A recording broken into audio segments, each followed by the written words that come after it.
खरं तर अशा प्रकारचा प्रस्ताव मांडणं एक घटनात्मक जबाबदारी देखील आहे, पण मला असं वाटतं की माझ्याकरता एक अत्यंत भावनिक अशा प्रकारचा देखील हा प्रसंग आहे. महाकवी भास यांचं एक नाटक आहे स्वप्न वासवदत्त.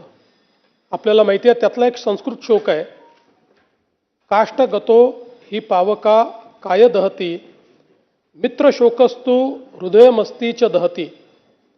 याचा अर्थ असा आहे की लाकूड जळते तेव्हा तो अग्नी केवळ शरीर जाळतो, पण मित्रशोक हा हृदय आणि अस्थिलाही अर्थात आपल्या अंतस्थ आत्म्यालाही जाळतो.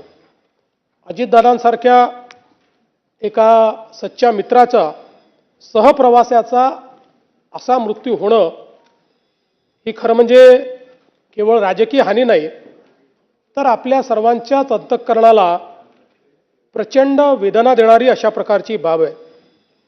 आपण असं म्हणतो की काही गोष्टींवर काळ केवळ हे औषध असतं, पण तरी देखील कितीही काळ गेला तरी काही वेदना या मात्र कमी होत नाहीत.